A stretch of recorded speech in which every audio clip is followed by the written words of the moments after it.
flying Focke Achgelis Fa 223. Welcome to our technology video today.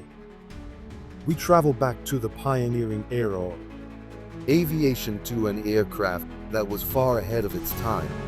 The world's first transport helicopter, the Focke Achgelis Fa 223, better known as Dragon. Before we turn our attention to this fascinating helicopter, let's get to know the men behind it. Henrik Focke, born in 1890 in Bremen, was a brilliant aircraft designer and co-founder of the famous Focke-Wulf Aircraft Works. From an early age, he was fascinated by rotating wings and is considered one of the fathers of the helicopter today. At his side was Gerd Achgelis, a celebrated aerobatic pilot and daring aviator, who contributed his practical knowledge and courage to the joint venture. In 1937, they founded the company Focke Achgelis Co. GmbH, solely with the aim of developing and building helicopters. The path to the Dragon, however, was paved by a remarkable predecessor, the Focke-Wulf FW.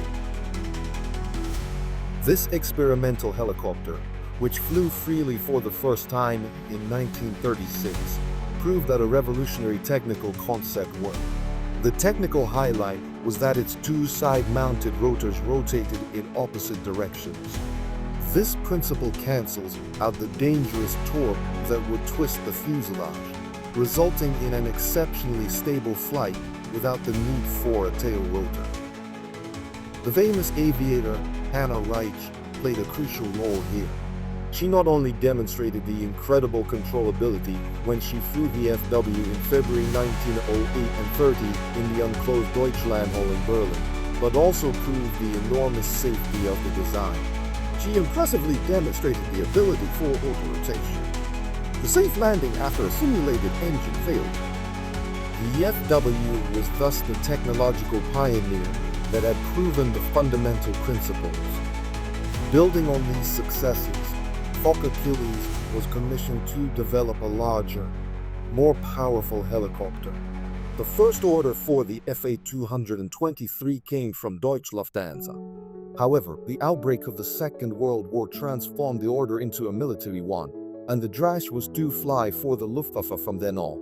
In August 1940, the prototype took to the air. The Fa 223 took to the air for the first time. Instrumental for the entire flight testing and pushing the machine to its limits was Focke Achgelis chief pilot Carl Bode. Bode was not a reckless daredevil, but a meticulous and courageous test pilot who systematically tested the flight behavior in all flight conditions. It was Carl Bode who carried out many of the impressive record flights and first established the military's confidence in this completely new technology.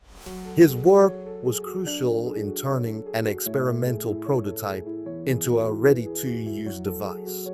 The machine that Bode flew directly adopted the proven core principle of the FW. Two massive three-bladed rotors, driven by a 1000 HP Bromo radial engine, rotated in opposite directions on lateral outriggers and ensured flight stability. The fuselage was a welded steel tube construction with a fully glazed cockpit, which offered the two-person crew an excellent view. The performance data was revolutionary for the time. It could reach over 180 kilometers per hour and transport loads of more than kg as an external load on the cargo hold. It was Carl Bode who reached an operational ceiling of meters with the helicopter in October 1940, setting a new world record for helicopters.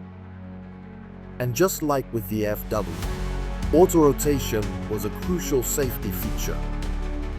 The first successful auto-rotation landing of a helicopter of this enormous size was a milestone and proved that the concept also worked for heavy transport helicopters. Although the Fa 223 reached series production readiness, the production was repeatedly set back by Allied bombing raids.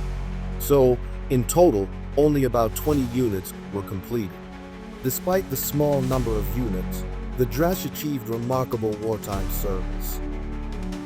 Its ability to take off and land vertically in inaccessible terrain made it invaluable.